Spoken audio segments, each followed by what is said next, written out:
Fala galera, como é que tá por aí? Cara, eu tenho tentado gravar vídeo, fiz uns roteiros aqui, mas eu não tô conseguindo de fato. Eu acho que eu tô com um pouco de saco de fazer vídeo assim, com o roteiro tudo certinho, e eu acho melhor eu fazer uma outra coisa, né? Então é o seguinte, a gente vai fazer uma reação aqui, na verdade, com uns comentários sobre essa treta que rolou aí do Valadão e o Rodrigo Silva, que são duas figuras que rendem bastante vídeo na internet. E como é janeiro, tá na hora de falar da primeira treta do ano que o André Valadão aparece. A gente já fez um vídeo aqui falando sobre uma outra história aí que ele falou relacionado a como é que grupos religiosos no Brasil reproduzem ideias que são criadas lá fora. Então vamos dar uma olhada aqui, a gente vai ver o vídeo pelo Meteoro porque foi o local por onde eu vi essa história. Na verdade eu não vi todo o vídeo, mas eu fui acompanhando por alto a história e vamos ouvir com mais detalhes aqui que eu deixei para guardar para comentar e ver algumas coisas que a gente pode falar sobre essa história. O pastor André Valadão, sabe, aquele bolsonarista conhecido por campanhas contra pessoas LGBTQIA+, pessoas praticantes de religiões matrizes africanas, aquele lá, ele deu de chamar a igreja adventista de seita. É treta de religioso versus religioso. Quem vai contar essa história pra gente é o Anderson Moraes, aqui no Plantão do Meteoro.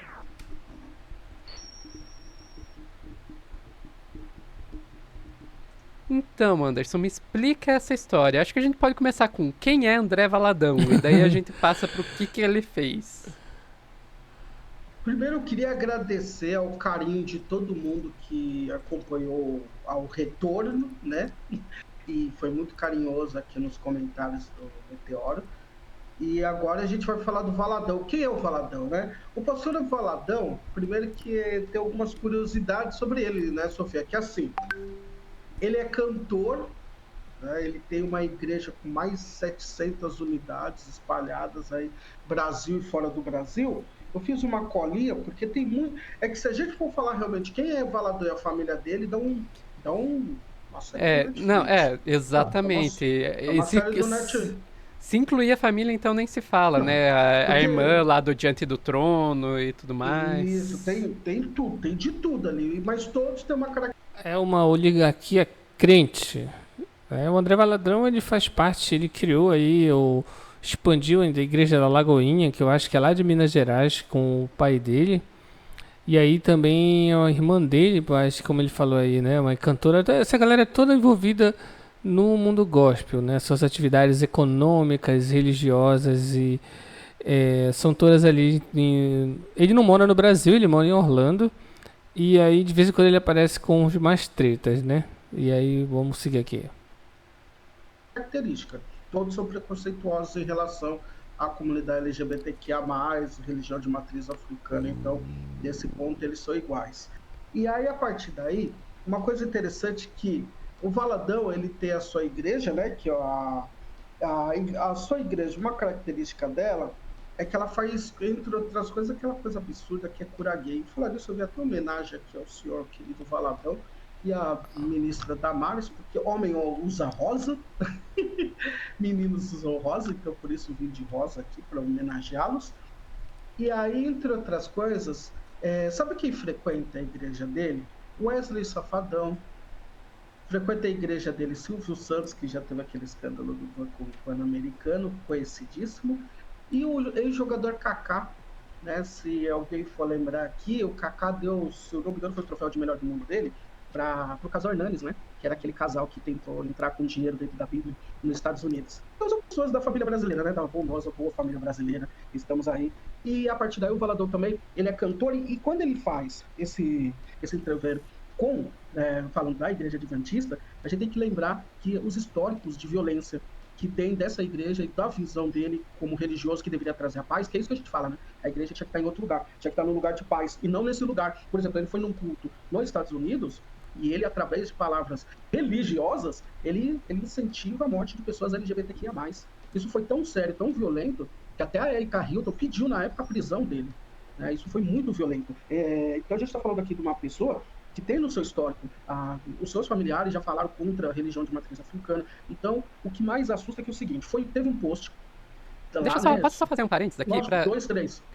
Pro pessoal que não lembra esse caso que o Anderson acabou de trazer, quando fala que pede a morte de pessoas LGBTQIA+, ele realmente, assim, tipo, não foi meias palavras, sabe? Ele basicamente falava que Deus falava, se eu pudesse eu matava tudo, mas não posso, porque botei aquele arco-íris. Então, tá com vocês. Estilo, se isso não é pedir para que as pessoas assassinem homossexuais, eu não sei o que é, né?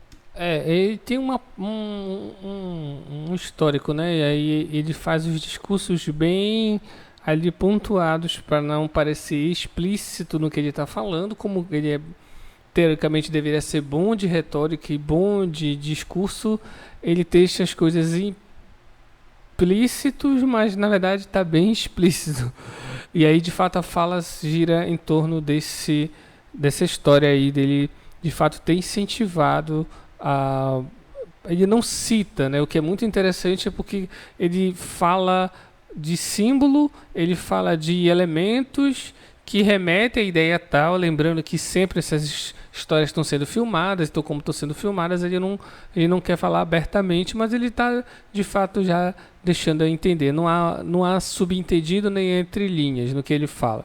Eu lembro que no vídeo que eu fiz foi justamente sobre uma postagem dele no Instagram, falando que o movimento LGBT, na verdade, ele era um movimento fundamentalista na sua causa, naquilo que defendia, então não podia ser tratado só como um movimento social, mas sim como um movimento religioso fundamentalista que não aceitava qualquer tipo de crítica. Então é desse naipe que a gente está falando. E o outro camarada, o Rodrigo Silva, também não é muito diferente. Ele tem toda uma postura de fala manso, de fala educada, de fala com elementos científicos ali, da arqueologia e tal, e tem toda uma série de vídeos, e se meteu durante vários meses aí no ano passado sobre os debates no podcast falando ali sobre religião e religião cristã e achados arqueológicos, coisas científicas e tudo mais. Mas no final das contas ele é um pastor fundamentalista que tem falas extremamente preconceituosas, discriminatórias e tudo mais. Anderson. Não, é muito grave. Você pegar no contexto, como a Sofia disse, é assustador. E o que mais chama atenção que tipo de... Eu fico sempre pensando, Sofia, como as pessoas que frequentam esses templos, que vão buscar paz, recebem com naturalidade uma pessoa que é o extermínio do outro. Porque elas concordam, cara. É simples. E elas estão ali no movimento de fato de não questionar a liderança. E isso faz parte dos movimentos de culto destrutivo, de controle mental e tudo mais. E outras histórias e outros controles. Como que... Eu não tô nem falando do líder. Tô falando das pessoas que estão dentro desses lugares. Como que elas recebem tão bem que põe a fogo na casa de axé? Tu não tá fazendo nada pra ela. O que o terreiro de candomblé, Umbanda, tá fazendo pra essa pessoa ali? Não tá fazendo nada. Né? E outra coisa que eu vou além, viu, Sofia? Tem uma outra questão. Você tá fazendo seus programas e em nenhum momento você tá pedindo mal de uma pessoa que tá profetizando a sua fé. Da mesma forma que as pessoas de terreiro não estão lá pedindo, sabe, ficar na porta da água batendo num livro sagrado, igual muitos ficam aí no centro da cidade batendo na Bíblia, gritando, falando mal de todo mundo. E agora ainda temos outra questão que é essas pessoas que estão dentro do tráfico de drogas que se dizem portadores da fé, né? É muito maluco, é muito ruim, é tudo muito ruim. E essas lideranças que tinham que contribuir para a paz, elas contribuem para o ódio, né? Elas contribuem para o ódio. E foi a partir do ódio que nasce essa briga com os adventistas. Eu queria, Sofia, se você puder, colocar um trechinho de um religioso falando inicialmente desse caso, por favor, se você puder.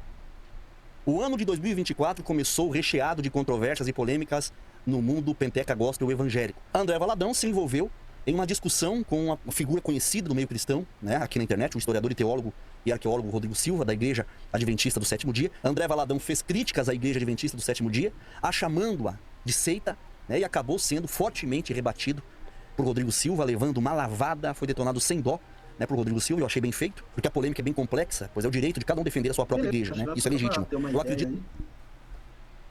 Você dá pra ver que gerou polêmica dentro do meio gospel. No mínimo podemos dizer isso. Uma das maiores ofensas que você pode falar para um evangélico é que a religião dele, que o grupo dele é uma seita. Eu acho que esse é o grande ponto aqui. Eu acho que não tem muito o que explorar aqui nessa história. Quer dizer, o que dá para ser explorado aqui no meu ponto é essa palavra seita. Ela é utilizada aqui bem nesse sentido pejorativo de que não é uma religião, mas um grupo que manipula, que controla, que prejudica a sociedade e os seus membros de alguma forma. Esse termo é muito utilizado. Se a gente for utilizar aqui, por exemplo, pesquisar aqui no YouTube seita, vamos dar uma olhada, vamos sair aqui do vídeo rapidinho e vamos pesquisar seita. Ó, a primeira treta que aparece é justamente essa, né? E aí tem uma... Inclusive o próprio Rodrigo Silva fez um vídeo, seita ou heresia. E esse termo ele é sempre utilizado no sentido de descaracterizar ou desqualificar um outro grupo. Então várias pessoas falaram sobre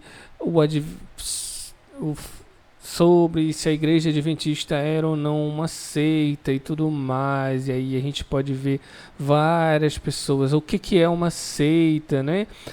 A gente olha muito isso pela ótica ali do cristianismo e da teologia. Lembrando que aqui não é um canal de teólogo, eu sou da ciência da religião, que não é teologia, a gente cansa de falar isso.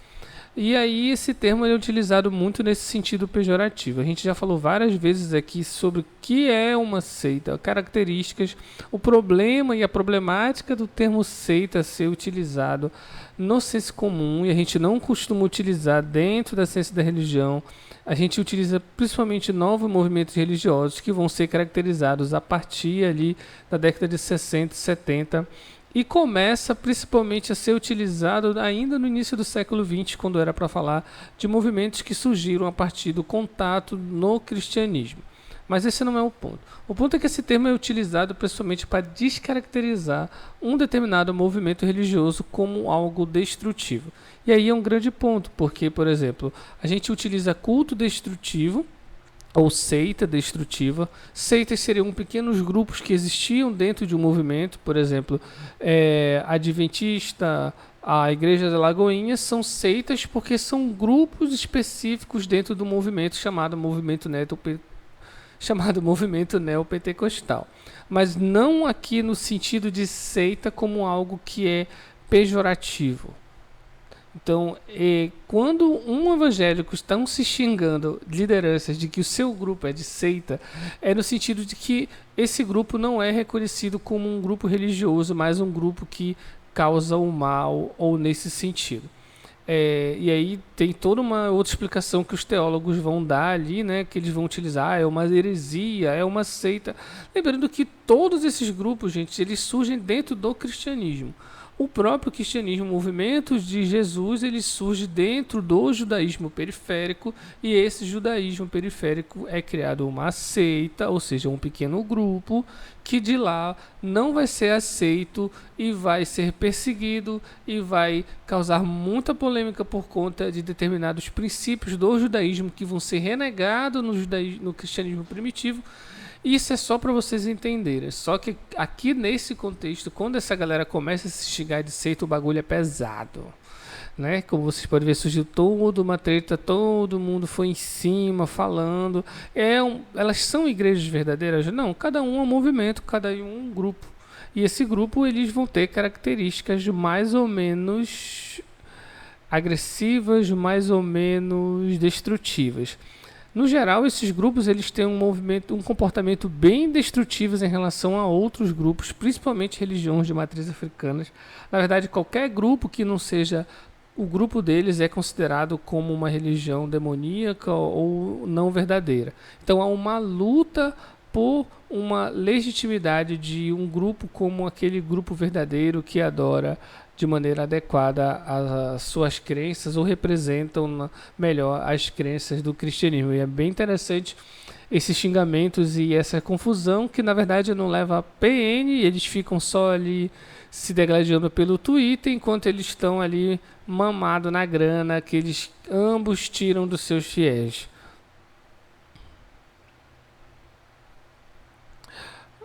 Vou voltar aqui pro vídeo, tá?